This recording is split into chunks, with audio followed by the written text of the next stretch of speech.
গতকালকে চট্টগ্রাম নিয়ে আমি একটি ভিডিও তৈরি করেছিলাম, যেখানে আপনাদের আমি দেখিয়েছিলাম যে কিভাবে বাংলাদেশের ভেতর একটা অরাজকতা সৃষ্টির জন্য একটা দুষ্কৃতী মহল তারা পায়তারা করতেছিল।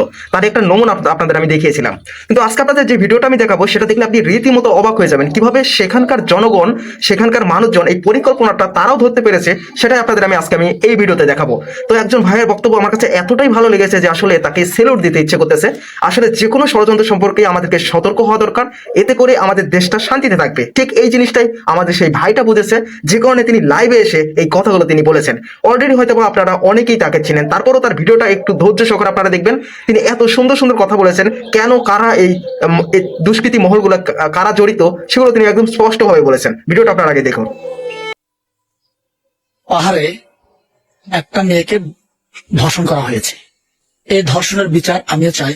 তবে এই ধর্ষণ কাণ্ডকে পুঁজি করে একটা শ্রেণী আমাদের পার্বত্য চট্টগ্রামে যে শান্তি রয়েছে, এই শান্তিটাকে অস্থিতিশীল পরিস্থিতি তৈরি করার জন্য বারে বারে আমাদের বাংলাদেশের সেনাবাহিনী এবং এই বাংলাদেশের বাঙালি এবং এই যে অবাঙালির মধ্যে যে একটা সম্পর্ক রয়েছে, এই সম্পর্কটাকে নষ্ট করার জন্য আমি দেখতে পাচ্ছি বেশ কিছুদিন ধরে কিছু গোষ্ঠী অস্থিতিশীল পরিস্থিতি তৈরি করার জন্য পায়তারা করছে।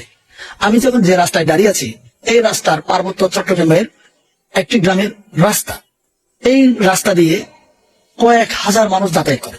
অথচ এই রাস্তা সংস্কারের জন্য আমি দেখলাম না জেলা পরিষদ ঘেরাও করতে, আপনার ডিসি অফিস ঘেরাও করতে, কিংবা রাস্তা অবরোধ করে আপনার হরতাল ডাকি কোনটা?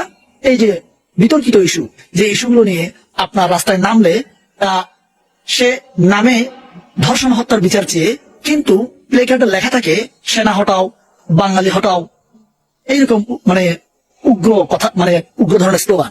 এই স্লোগান দিয়ে তো ধন্যবাদ সবাইকে এতক্ষণ ভিডিওগুলো দেখার জন্য, আর বিশেষ করে এই ভাইটাকে অসংখ্য অসংখ্য ধন্যবাদ।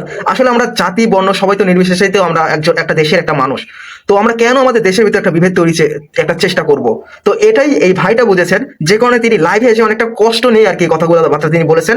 এবং তিনি এটাও বলেছেন যে শুধুমাত্র পাহাড়কে অশান্ত করার জন্য এই চক্রমহলটাই দায়ী, তারাই মূলত বাংলাদেশে একটা অশান্ত সৃষ্টির একটা পায়তারা করতেছে। তিনি স্পষ্টভাবে অনেক কথাই তিনি বলেছেন। তো অলরেডি হয়তো এই ভাইটিকে আপনারা অনেকেই চিনেন, কারণ তার বক্তব্য এর আগেও অনেক শুনেছি। তিনি খুবই সুন্দর এবং গঠনমূলক কথাবার্তা বলে থাকেন। তো আপনাদের বলে রাখি, এই যে চট্টগ্রামে যেই মারমার একটি মেয়েকে ধর্ষণের একটা প্রতিবেদন আমরা দেখতে পাচ্ছি, তো সেখানে মূলত জড়িত ছিল, সেখানে মুসলিমদের কেউ কিন্তু কোনো জড়িত ছিল না। আমি জানি এই ভাইটাকে আপনারা অনেকেই চিনেন, এর আগেও তিনি অনেক সুন্দর সুন্দর কিছু বক্তব্য দিয়েছিলেন, অনেক গঠনমূলক। আসলে কোনো ষড়যন্ত্রের পেছনে পা না দেওয়াটাই আমাদের হলো মূল লক্ষ্য। সেটা আরো ওই আদিবাসী পাহাড়ি সেই ভাইগুলো না বুঝলে অন্তত এই ভাইটা বুঝতে পেরেছেন।